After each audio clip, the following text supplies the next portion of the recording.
I just moved to Los Angeles 3 weeks ago, and I love it. Everything's really cool so far. You know, I'm just trying to get into the hang of things, and everything's interesting. It's a lot different than Arizona, but I've been here for 3 weeks, and there's some things I've noticed already. There's some things in LA that you need to know.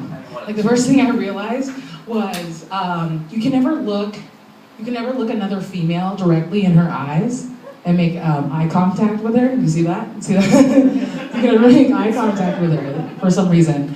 And because when I look at another woman, especially in the streets of Los Angeles, I admire her beauty and her strength.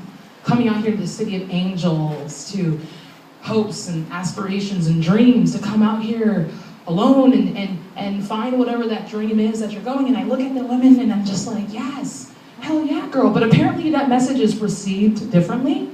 So I'll be staring at a woman and I'm like, yes, hell yeah, I get it. But I guess she's just like, who the fuck is this bitch? What is she looking at?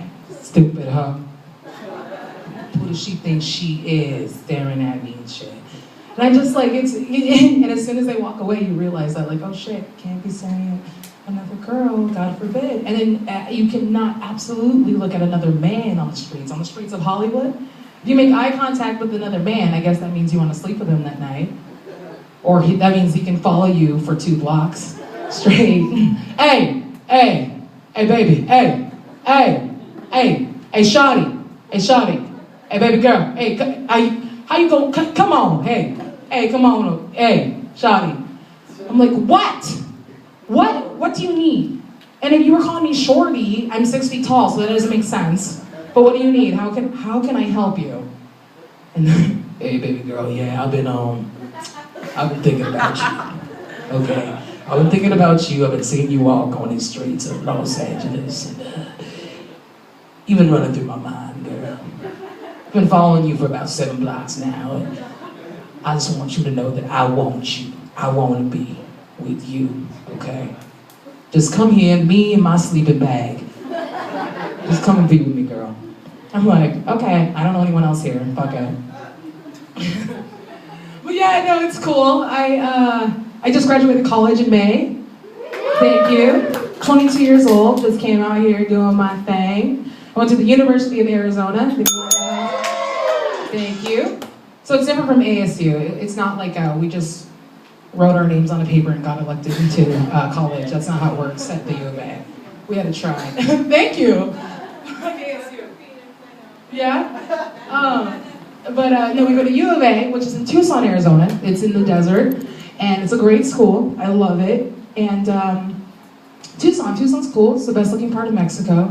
And it's good. It's a good time. I love Tucson, and I love the U of A. For those who don't know anything about the U of A, I'll tell you it's predominantly, and even saying that word is hard for me. I had to Google that. So people who don't know what that word is, it means majority. The majority of the people are white, and there's a good mixture of like Latinos and Asians and Native Americans and all sorts of people. But the majority of the people are white, and I hated that. Straight up, I hated going to school with white people. As I'm saying this to a crowd of white people, I hated going to school with white people, but not because I hated going to school with white people. It's just because whenever I missed class, the teacher would know. Hey, Bri, could you stay after class, please? It's just like I have to say something to you. Yeah, I noticed yesterday that you had missed my lecture, and I'm just curious as to why you missed it. I noticed. Within like 30 seconds, I noticed that you hadn't come to my class. I'm like, no, I was there. We talked about Frederick Douglass, the Underground Railroad here in Tubman. We talked about that. See, I remember. I was there. She's like, Bri, look around. We're watching you. Just a swarm of white people. But it was cool though. I love the U of A. I'll tell you straight up though, another thing I learned at the U of A is that nobody, and I want someone to try me on this, please.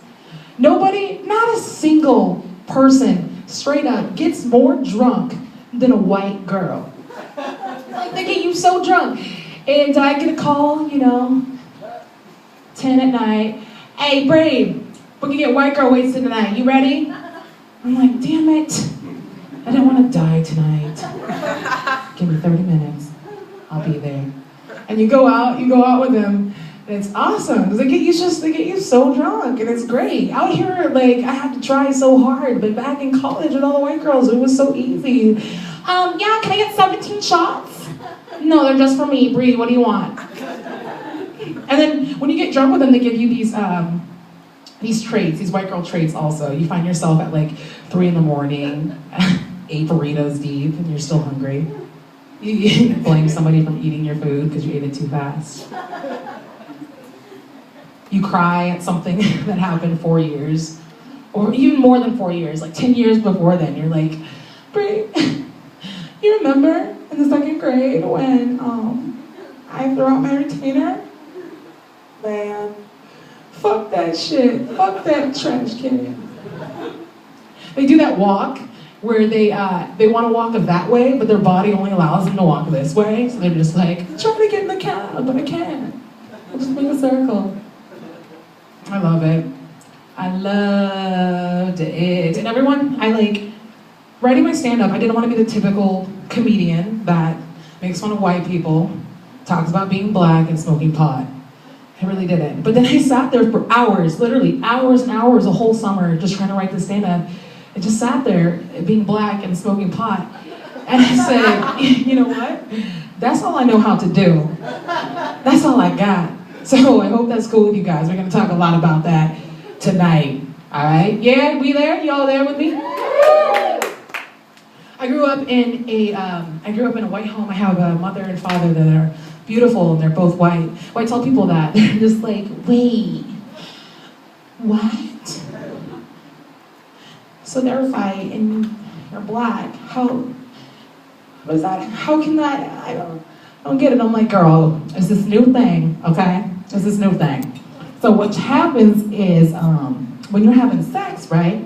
You just think of a color in your head, and that's what the baby comes out to be. You don't even have to be the same color as your baby anymore. Just because, it's so funny that people still don't understand adoption, or that I have to still alliterate that I'm adopted. But you see that girl 30 years from now just having sex, just like pink. Yeah, I'm adopted. I'm adopted by 2 beautiful white parents. So I love that. I loved growing up with that. It was great. Nothing too serious. And I still get the randomest, weirdest questions about being adopted. This guy asked me, he said, oh, you're adopted, so that's why you don't have a big old ghetto black booty. I said, okay, first of all, it doesn't make sense. My white parents have nothing to do with my lack of ass. Maybe my black mom. But my white mom has nothing to do with that. But people say that, but no, my mom has nothing to do with my lack of ass, but my parents do have things. They're the reason why I do things like the speed limit. I get physically sick. I get sick if I go over the speed limit. It's because my dad always goes under it, 5 under it, just to be safe. They're the reason I say things like the word supper. For those who don't know what that is, it means dinner. I tell my black friends, I'm like, do you want to come up for supper? They're like, I don't know what that means. They're the reason I listen to country music. I know a lot of country music and I hate it because I'm trying to be a gangsta bitch at the club, and then they put on some country music and I'm just like, oh, fuck. I'm going out tonight. I'm going. Okay, side one. What if I killed Shania Twain? What if she's in her dressing room and at her show, I just thought of this. I just open up her dressing room, I go into her dressing room and I just kill her with my foot. I kill her and I go incognito as Shania Twain. Hey everybody, it's me, Shania Twain. I'm going out tonight. I'm gonna suck a dick. I'm gonna let it all hang out. The best thing about being a black girl is everybody gets to have a little fun. I was just expecting all the white people to sing that for some reason. So no matter where I try to fit in, I can't. So not everyone is supposed to know country music. But yes, Los Angeles, the city of hopes and dreams, everybody. It's awesome. It's a great place to be. It's good, so I'm really glad to have you here. Thank you. Sunday School, is that the name of the show, Sunday School? Yeah, what do you want me to say? Yo, what do you want me to say? Sunday School, y'all want to learn some lessons? First lesson on how to talk about it. The first person we have coming out here is Kyle Dodson. And Kyle's a cool dude. He came out here from Pittsburgh.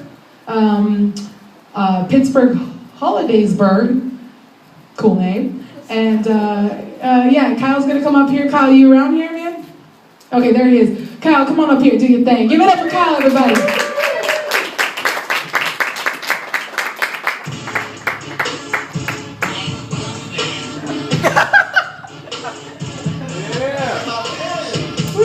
I expected Shania Twain when I was coming up here to play. I'm actually from Holidaysburg, Pennsylvania, which is kind of near Pittsburgh, but it's also kind of near Philly, like it's in the middle of everything. And every time I tell people where I'm from, they're like, oh, every day must be a holiday. I'm like, no, it's named after a family that was murdered by Indians. So I don't know what holiday you call that, like Bizarro Thanksgiving or something. But that's what that holiday is.